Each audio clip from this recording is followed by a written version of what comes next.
16 বছরের যে ফ্যাসিবাদী শাসন যারা কায়েম করেছিল তারা পালিয়ে গেছে এবং পালিয়ে যাওয়ার আগে একটা গণহত্যা চালিয়ে গেছে। ব্যবসায়ীরাও এমন একটা পর্যায়ে চলে গিয়েছিল, তারা ভাবতে শুরু করেছিল এই ফ্যাসিবাদ হাসিনার সরকার ছাড়া এই মাফিয়াতন্ত্রের বাইরে আর কোনো আশার আলো তারা দেখছিল না। শুধু চাকরিতে প্রবেশের বয়সসীমা না, রিটায়ারমেন্টের বয়সসীমা নিয়েও ভাববা দরকার। সেই অবস্থায় তাদের এই দাবিতে আলোচনা করা যেতে পারত, সেই আলোচনা না করে সেখানে আবার এই লাঠিচার্জ এবং টিয়ার গ্যাস নিক্ষেপ করতে হলো যমুনার সামনে। আমরা যেটি শিরোনাম রেখেছি, আপনি জানেন যে পাহাড়ে এক ধরনের অস্থিরতা তৈরি হয়েছে। আজ নতুন করে আবার একজনকে পিটিয়ে হত্যা করা হয়েছে এবং 144 ধারা জারি করা হয়েছে অনির্দিষ্টকালের জন্য খাগড়াছড়িতে। একই বিষয়ে আমরা যদি দেখি, সাভার আশুলিয়া গার্মেন্টস শিল্পেও এক ধরনের অস্থিরতা তৈরি হচ্ছে। গত 35 ঘন্টারও বেশি সময় ধরে মহাসড়ক অবরোধ করে রাখা হচ্ছে। তারা 3 মাসের বেতন পাচ্ছে না, যা যে প্রতিশ্রুতি ছিল সেটিরও বাস্তবায়ন নেই। গাজীপুর আশুলিয়ায় চরম অস্থিরতা দেখা দিচ্ছে। চাকরির বয়স 35 করার দাবিতেও আমরা দেখেছি শিক্ষার্থীদের আন্দোলন। এই অস্থিরতার প্রভাব কি সরকারি বিভিন্ন পর্যায়ে পড়ছে কিনা, যে কারণে আমরা অনেক কিছুতেই ধীরগতি দেখতে পাচ্ছি? আপনাকে ধন্যবাদ। আমার সঙ্গে সম্মানিত দুইজন আলোচক আছেন এবং যারা শুনছেন সবার জন্য শুভেচ্ছা রইল। এই সরকারটি তো একটি বিশেষ পরিস্থিতিতে দেশের ক্ষমতায় আসতে বাধ্য হয়েছে এই অর্থে যে ছাত্র জনতা এবং রাজনৈতিক দলের নেতা কর্মীদের যে সম্মিলিত গণ অভ্যুত্থান, সেই গণ অভ্যুত্থানের মাধ্যমে 16 বছরের যে ফ্যাসিবাদী শাসন যারা কায়েম করেছিল তারা পালিয়ে গেছে এবং পালিয়ে যাওয়ার আগে একটা গণহত্যা চালিয়ে গেছে। সেই পরিস্থিতিতে সাংবিধানিক সংকট তৈরি হয় এবং সেই সংকটের মুখে এরকম একটি সরকারের অন্য কোনো বিকল্প ছিল না। কিন্তু তারা ক্ষমতা নিলেও দেখা গেল যে 16 বছর ধরে দেশের সমস্ত সেক্টরে ফ্যাসিবাদ শেখ হাসিনার সরকার যেরকম তাদের লোকজন সাজিয়ে গেছে, সেই গুন্ডা বাহিনী সমস্ত সেক্টরে, সেই বাহিনীকে দিয়েই, সেটা পুলিশে হোক, প্রশাসনে হোক, বিচার বিভাগে হোক বা বিভিন্ন সেক্টরে, তাদেরকে নিয়েই তাদের এই সরকার চালাতে হচ্ছে। খুব সামান্যই রদবদল করতে পেরেছে। এমনকি যে উপদেষ্টা পরিষদ গঠিত হয়েছে তার মধ্যেও শেখ হাসিনার ধ্যান ধারণাকে ধারণ করেন এমন লোকদেরও জায়গা হয়েছে, সেই সমালোচনা ইতিমধ্যে উঠেছে। তো একদিকে হচ্ছে নীতি নির্ধারণী পর্যায়েও শেখ হাসিনার সেই ফ্যাসিবাদী ধারণাকে ধারণ করেন এমন লোকদের অনুপ্রবেশ বা তাদের জায়গা করে নেওয়া, এবং প্রশাসনে সব জায়গায় তাদের লোকের যে আওয়ামী ফ্যাসিবাদের সেই লোকরাই ঢুকে পড়েছে। ফলে এই রকম অস্থিরতা হচ্ছে। পাশাপাশি পার্বত্য চট্টগ্রামে ওইখানে বিদেশি রাষ্ট্রের কতখানি ইন্ধন আছে সেই প্রশ্নটাও উঠেছে। সেইখানে এই যে কিছুদিন আগেই পাহাড়ি বাঙালি যে সংঘর্ষ হলো, মৃত্যুর ঘটনা ঘটলো, তারপর সেনাবাহিনী সেটাকে একরকম নিয়ন্ত্রণে আনলো, তারপর সেটা রেশ কাটতে না কাটতেই আবার এরকম শ্রমিকদের সঙ্গে পুলিশের যে সংঘর্ষ হলো, ওইখানে কিন্তু মালিক শ্রমিকদের সঙ্গে পুলিশ কিন্তু সমঝোতায় বসেছিল।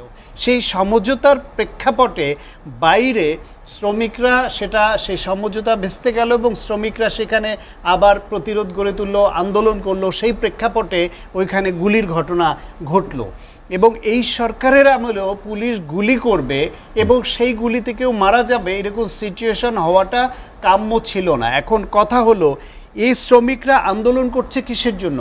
তাদের ন্যায্য দাবি, মজুরি 3-4 মাস বা কয়েক মাস ধরে বাকি থাকছে, এটা ক টাকা বেতন পায়, সেই বেতন দিয়ে তাদের সংসার চালাতে হয়, বাসা ভাড়া দিয়ে এই দুর্মূল্যের বাজারে যেভাবে চলতে হয়, তাদের যদি এবার মাসের পর মাস বেতন বাকি থাকে, অথচ গার্মেন্টস সেক্টরে যারা ব্যবসা করেন তারা তো অনেকেই খুব ভালো করেছেন, ভালো করে বিদেশ টাকা পাচার করেছেন, দেশে তারা আলিশান বাড়ি গাড়িতে চড়েন, অথচ তাদের শ্রমিকরা যাদের উপর নির্ভর করে তারা চলেন, তাদের কেন এরকম অবস্থা হবে? বছরের পর বছর আন্দোলন করতে হবে, একটা যৌক্তিক পর্যায়ে আনা দরকার ছিল। সেইখানে যেহেতু গত 15-16 বছর ধরে আমরা দেখেছি ব্যবসায়ীরাও এমন একটা পর্যায়ে চলে গিয়েছিল, তারা ভাবতে শুরু করেছিল এই ফ্যাসিবাদ হাসিনার সরকার ছাড়া এই মাফিয়াতন্ত্রের বাইরে আর কোনো আশার আলো তারা দেখছিল না। ফলে তারা কেউ ইচ্ছায়, কেউ লোভে পড়ে, কেউ অনিচ্ছায়, কেউ ধান্দাবাজি থেকে ওই ফ্যাসিবাদের মধ্যে ঢুকে পড়েছিল।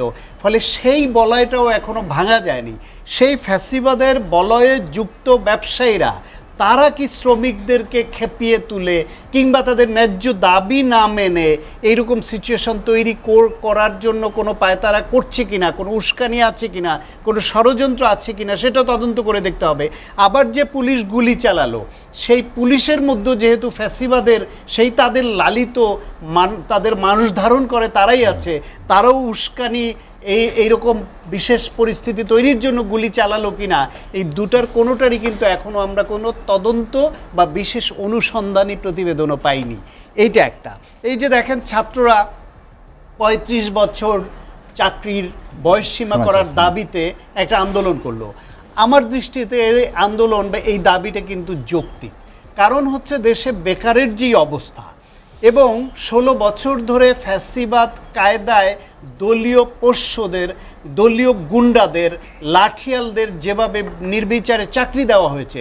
আপনার মনে আছে এইচ.টি. ইমাম যে আওয়ামী লীগ সরকারের উপদেষ্টা, প্রধানমন্ত্রীর উপদেষ্টা ছিলেন, সাবেক আমলা, তিনি বলছিলেন যে ছাত্রলীগ করে এটাই তার সার্টিফিকেট, এর বাইরে তার আর ইন্টারভিউ দেওয়ার দরকার নেই। ঢাকা বিশ্ববিদ্যালয়ের ছাত্রদের ছাত্রলীগ করলেই তার চাকরির গ্যারান্টি নিশ্চিত হয়। সেই রকমভাবেই তারা ঘরে ঘরে চাকরি দেবার প্রতিশ্রুতি দিয়ে ২০০৮ সালের ৩০ ডিসেম্বর নির্বাচনের আগে বলছিল যে আওয়ামী লীগ, তারা আওয়ামী লীগের ঘরে ঘরে চাকরি দিয়েছে, ঘরে ঘরে সাধারণ মানুষের চাকরি দেয়নি। এখন সেই অবস্থায় যে বঞ্চিত যে যুবকরা, তাদের তো চাকরির বয়স পেরিয়ে গেছে, সুতরাং তাদের এ দাবি তো আসতেই পারে যে ৩৫ বছর করতে হবে।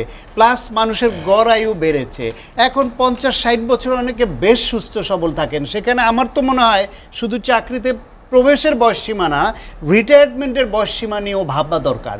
সেই অবস্থায় তাদের এই দাবিতে আলোচনা করা যেতে পারত।